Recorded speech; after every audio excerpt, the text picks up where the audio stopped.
na bandeko balandi Banson ya Efrata magazine d'actualité générale et éducatif ya maman Congo nyonso penza boyeyi malamu na bansango na bino ya mokolo ya lelo yambo ete tofongola balokasa na bino penza ya magazine ya mokolo ya lelo tika kimia oyo ya tata mokeli elongo lisusu namona na ye Yesu Kristu eyingela bino Banson bisika Banson bozwami ngamoko ya bino oyo bozali komona liboso ya betendo eke nazana esengo moko penza ya mvimba pena ya gaya ya kupozela bino edition ya mokolo ya lelo.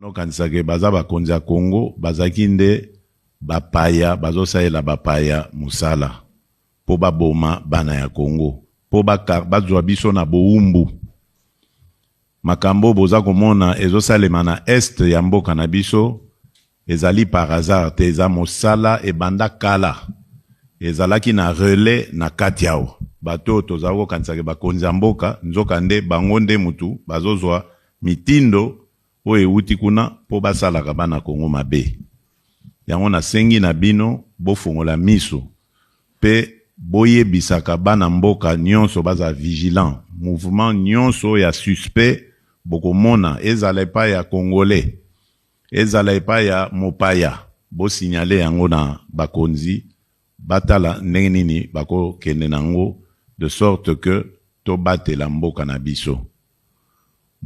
na biso ezwi sikoyo nzela ya développement nango yango bozali komona agitation ya bato yo ya misala mabe o balingai kozala kokanga biso kaka na boumbu yango bozomona agitation mokonzi na bango nde o Rwandais wana o bozomona ndenge aza kosagite azwi kipelekese azo koma koloba lokwa mutu aliboma.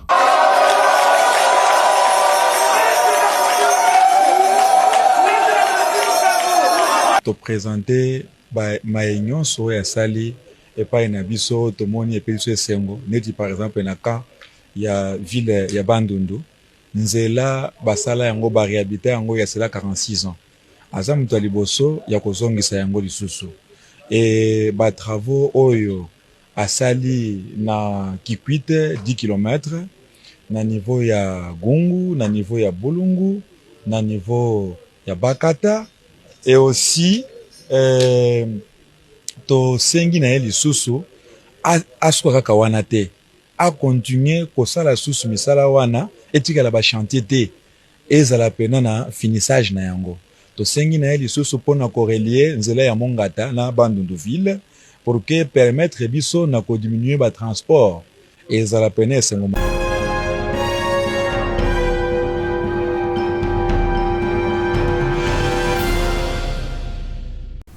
Bansango penza ya mokolo lelo pona kotalisa bino boye ete video oyo tamboli monde entier et pesa ki pasi na mitema ya bankongomani nyonso tu yango etiki ba mama si mate ba réagir concernant ndenge docteur oyo abetaki ndeko ya mwasi reportage ya Ebube Prod.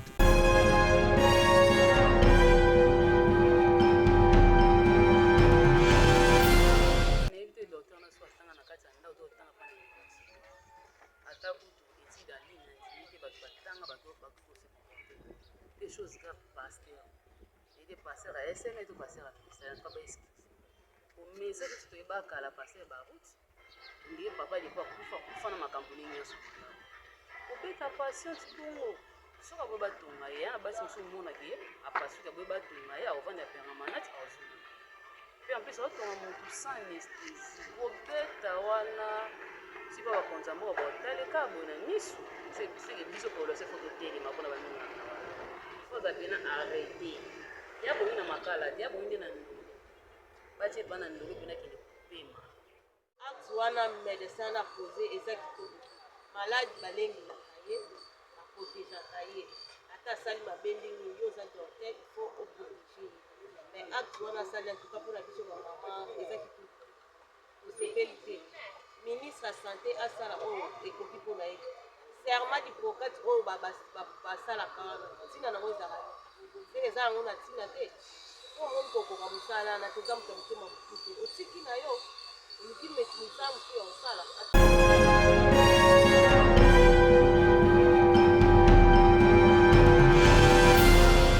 kaka na dossier oyo ya ndeko mwasi ndenge babetaki ye bapapa mpe batomboki oyo kuta lobi soki ezalaki mwasi na ye docteur oyo alingaki akende présente me alingaka bubula ye lukutu reportage ya Ebube Prod.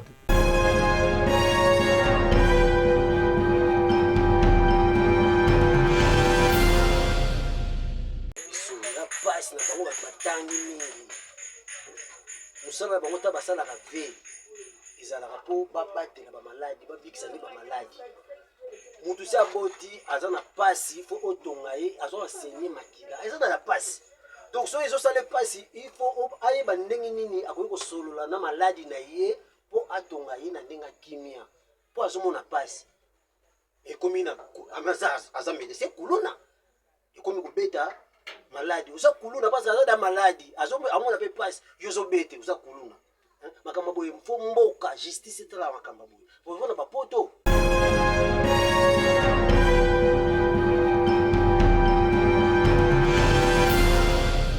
Afara avec le poumon de la fonction publique Jean-Pierre Liao a solo la kina ba fonctionnaire concernant ba dossier na bango penza elekaki kitoko makasi o wapi tolukela yango kombo reportage ya Ebube Prod.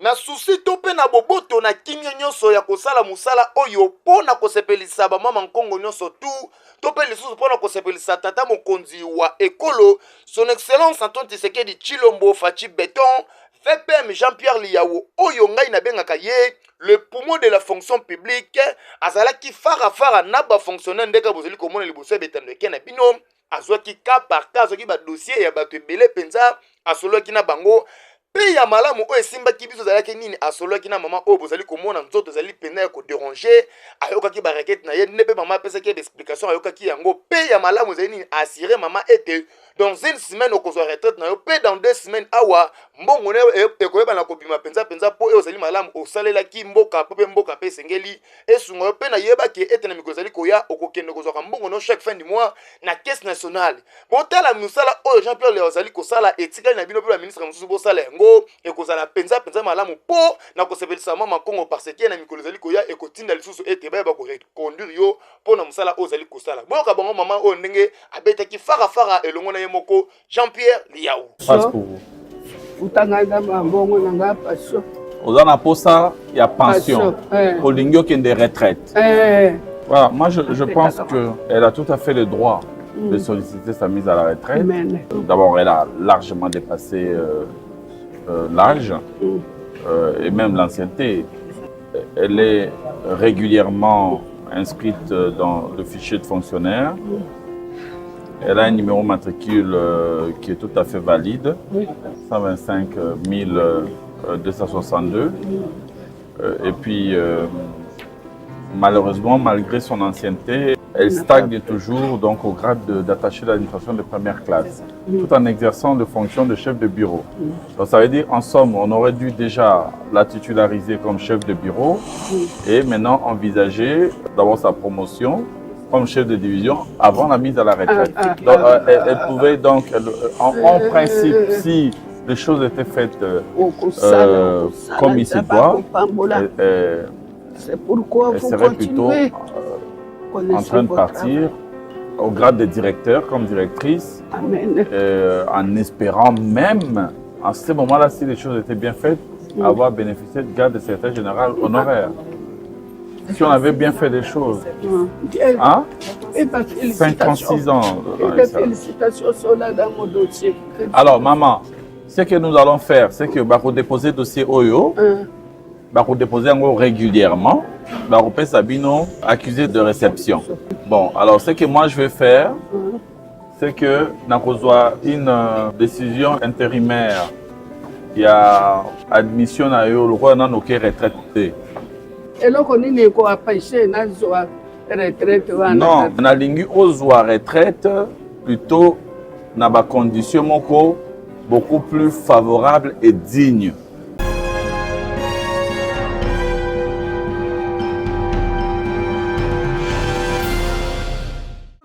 province ya Bandundu pona kota la conférence de gouverneurs Ndengezo Salema, le ministre Moïno Nzangi pe azangi malobote apesa ki stratégie ndenge nini agriculture ko Salema na mboka na biso na mikolo oyo ezali kuya. Reportage ya David Mompangi.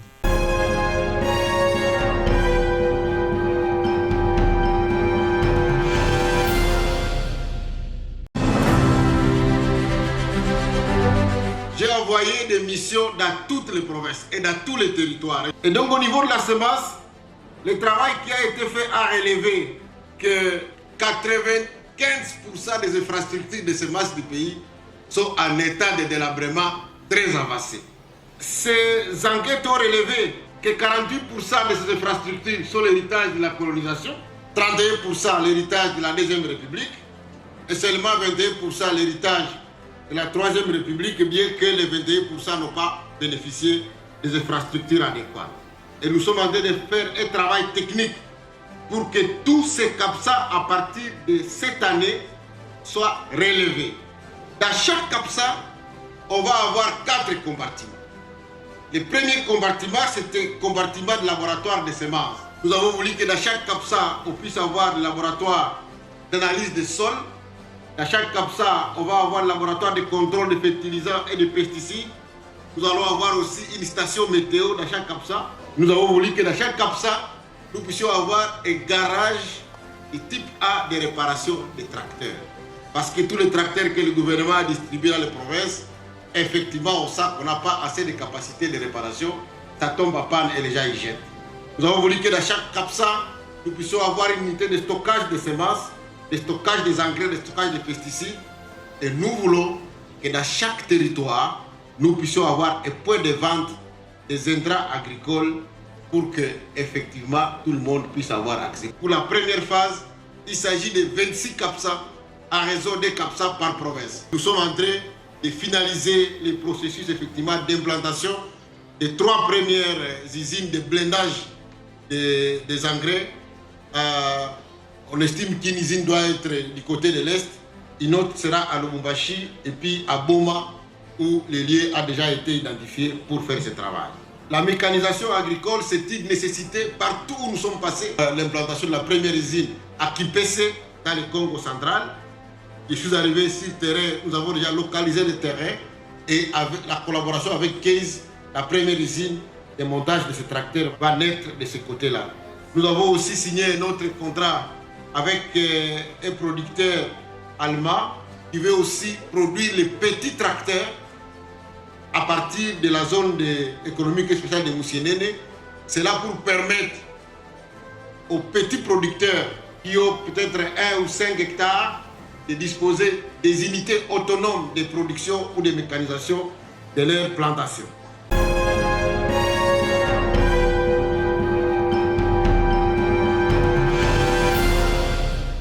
Tomati na province ya Ituri pona kotel Sabino Boye ete ba député ba sengi na gouvernement central pe lisusu na gouvernement provincial ba renforcer ba élément na ba parti autres ont récupéré. Pourquoi? Parce que qui dit baté yebela. Reportage ya Eboube Prod.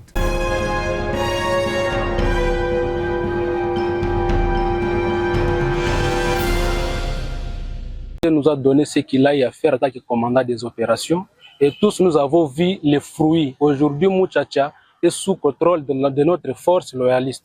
Et en dehors de ça, nous, en tant qu'élite, nous avons aussi notre responsabilité que nous devons faire pour accompagner et pour consolider cet acquis que l'autorité provinciale a déjà fait à son niveau. Et notre responsabilité, c'est la sensibilisation. Nous devons sensibiliser notre population à se désolidariser de ces mouvements terroristes que nous attendons de la part du gouvernement provincial.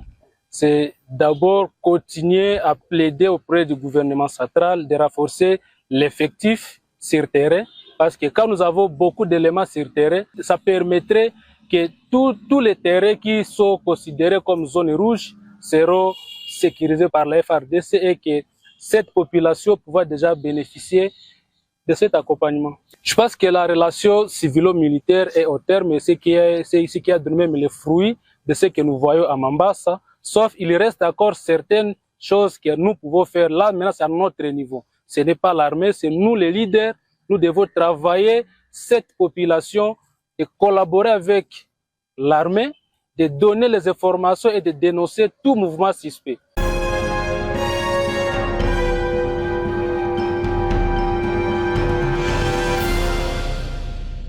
Jamais peut on manquer salama. En tout cas, c'est toi qui as besoin de tout le monde de la troupe yango. Catégorie tobo yango tolinga ngote. Boyango moke na ba mindele zala na basuka mboka. Et comme ya ko kamwa, ba moke comme na katikati ya centre ville place batu bato banda. Ba mi pepe wana, ba odeur wana bato ko kufa. Yango zo belisa lisusu biso. Ezala kate. Gouvernement batele la biso likambo. Morke na katikati ya mboka esale makate. Na ba mindele batia ngo na basuka mboka na ba place eza isolé batu bazate ba oder wana na katikati ya butu ezobima ezokotela biso na bandako ezomema ba maladi ba morke na kati ya mboka ezalaka te gouvernement atalela biso likambo tolembi na ba place kotia morke te bakomi kotia morke eza bien te eza normal te. Una esila kotela kaka boye moto ya somo moto na soloka ayi ata nini aboyi kotota na mibeko oyo eboyi ete batonga morgue ezali esika babomi bibembe atoka yango esika toboni na mabota na biso na bana na biso batata bamama wa ndeko yango toboni bino baso oya ministre ya sante azoya totalisa ete biso toboyi bosoto na telefo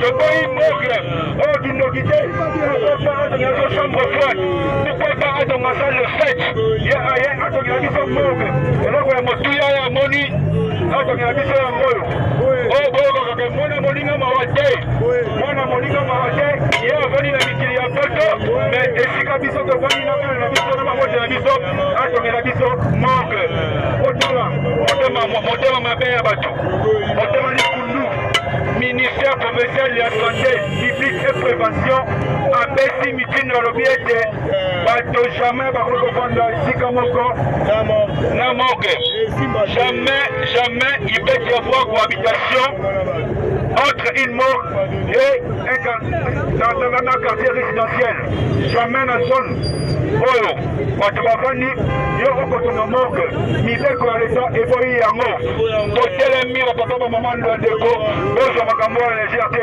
parce que tomonaki bamosala na sana 2 semaines bana batangi te pourquoi solobi bemepoli mpe kopola toboyi épidémie toboyi bavirus toboyi na yango totelemi tosengi na bino biso bonso sekoi na mai ya mbija tomela mai ya mbija atia moke esika mosusu toboyi moke tokobela tokokomi toza bambongo te atia moke mosika atourage pembeni ya bato atiaka moke pembeni te araisonne alinga boma biso atia biso maladi atia moke mosika a toboyi mposo batie moke tokokufa ebele tana selemao bakoma kokufa ere nyonso mpona nini moke eza pembeni tala ekole yango wana eske moke ye wana vraiment l'État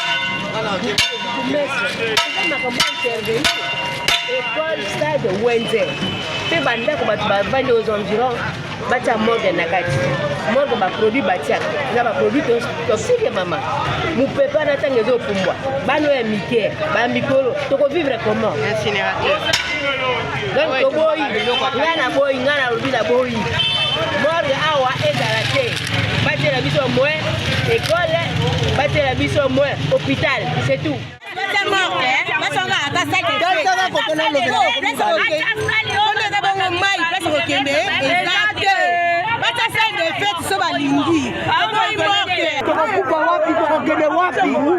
lokola morke na yo kende kotiako bisika mosusu awa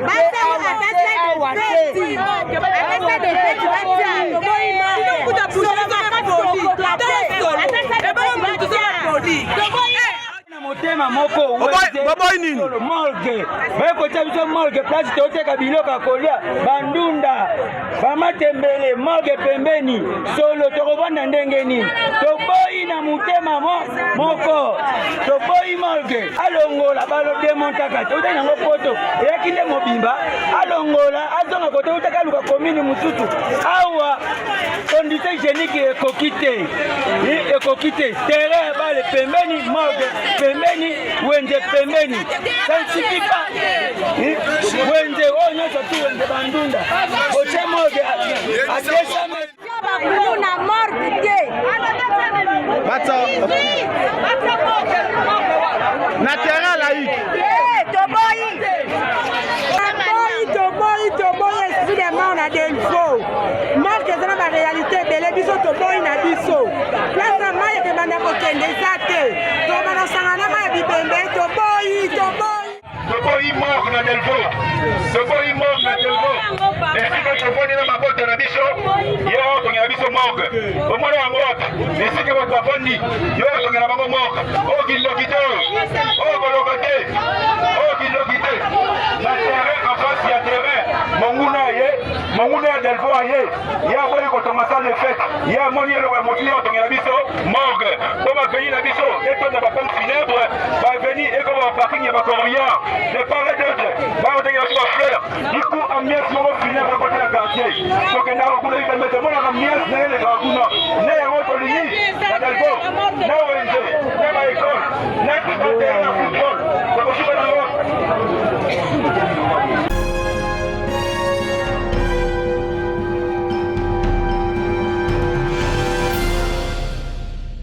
toyebi ke botondaka penza ebele liboso ya betando yake na bino pona koyoka rubrique na bino oyo bolingaka mingi penza pesa makanisi na yo pona ekolo boyoka makanisi bayike bapesi pona ekolo Congo. Bana Kin, bana Brazzaville, bana Angola, bana Zimbabwe, bana Mibi, bana Somalie, bana Angleterre, bana démocratie du Congo, topesa makanisi pona démocratie du Congo. Makanisi na ngai pona mboka na biso, mboka o mabele bakoko batikela biso. Nga nazo soutenir mokonzi ya mboka. Nazo soutenir mokonzi ya mboka na yebi pona nini nazo soutenir ye. Décision azui ya kosilisa guerre eza makanisi moko ya malamu. Asilisa guerre, papa Faci silisa guerre. Soko silisi guerre wana. Dialogue to salango na ba étranger te. Dialogue to salango biso moko ba congolais. Bongo na dialogue wana tozwa ba makanisi ya batu ya bwanya ya mayele. Batu ya solo pona Congo ya lobi, Congo ya kimia, Congo ya pifo. Congo oyo kozala développer na ba eli bana ya nzambi. Papa Faci oza na posa ya kosala na ba eli bana ya nzambi. Bana ya nzambi bazali baza na ba nano bakoti na misala te. Luka bango kutana na bango. Mboka oyo po ebonga soko silisi kote ya guerre osimbi armée bien. Opesi kaka mot d'ordre moko. Mot d'ordre wana oyo ke bapaya oyo biso toyamba oyo bamemelaka biso ba problème. Biso toza ba bantu, biso tobomanaka te. Biso tosalaka makambo oyo bango basalaka te. Bango soki bakoti na ba localité omona bakati bato ba mitu, ozomona zwi mwana tiene na liboka azotuta mwana. Basalaka makambo moko ya bien te. Bango nde balukelaka biso ba problème. Tosenga na bango bazonga nano epai na bango. Soki bazongi na mboka na bango, biso sikoyo ba Kongomani ba Congolais tovandi na table moko to sololi to limbisani parce que mutu oyo azangaka mabe na mokili azate.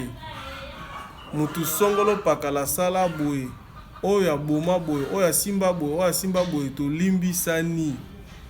Papa, yo ozweli biso toza na ba potentiel ebele na Congo. Toza na zamba ya bien. Soki ozwi neti ba kote ya Équateur, autour pembeni kaka ya fleuve.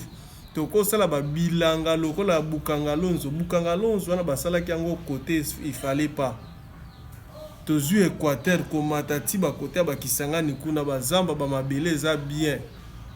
Na Zaïre soki to banai ko bima premier producteur ya coton, premier producteur ya cacao, premier producteur ya eloko songolo pakala.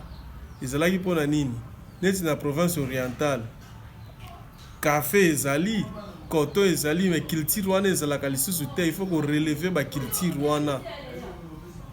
Il faut to lona, il faut to bokola, il faut pêche pour bambai na biso etonda bambisi tozokende na fin du monde guerre oyo ezobanda tokokende na 3e guerre mondiale nsala ekokota na mokili biso nde fo toleisa mokili papa bongisa pêche bongisa élevage bongisa ministère agriculture baministère wana yango nde kosimba mboka bajeune misala ya maboko nde etongaka mboka makambo bakuluna wana ekosila makanisi na biso yango wana mpona lelo tosuki nanu bongo tobombi nanu mosusu.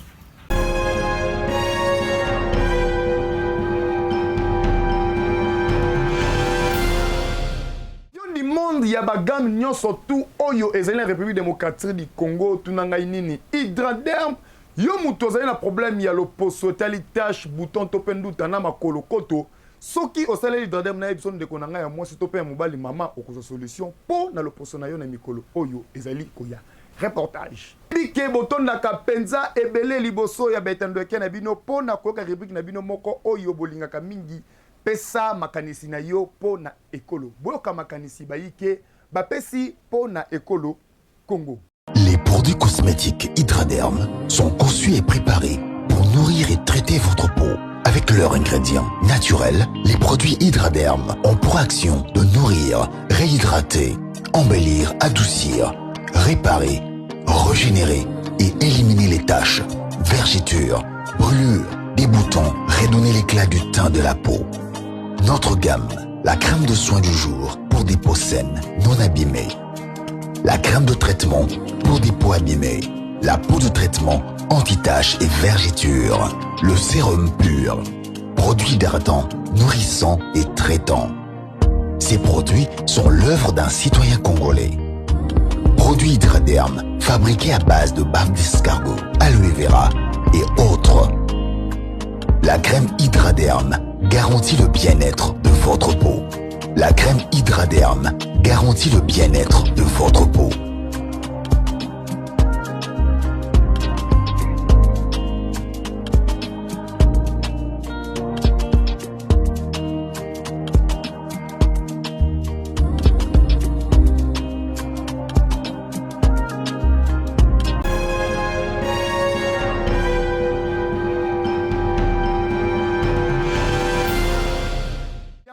Penza esilisaka édition nabino ya mokolo ya lelo soki yo pe ozali na makanisi ya kopesa kobuka na te salela biso yango na musika bisika ezali tokoba kotia yango penza liboso ya ba etandweke soki ozali na besoin magazine Efrata Mag esalelo promotion to pe publicité benga biso kaka na ba numéro oyo ozali komona conditions nango très simple soki bo sepela ki penza na édition ya mokolo ya lelo bo pesa lokumu pe longonya epai na yemoko le cordon général bravoure Chimanga na réalisation zalaki na ebube prod bafandaka na nzambe bayebeki teke azalaki mona na nzambe ezemo liso oyo ya banzambe derrière la caméra tozalaki na David Mompangi na assistance tozalaki na HD mwana ya umenga moko ya bino oyo bozali komona penza liboso ya betando ekena zalaki na esengo moko ya vimba pe na gaya ya représenter bino édition ya mokolo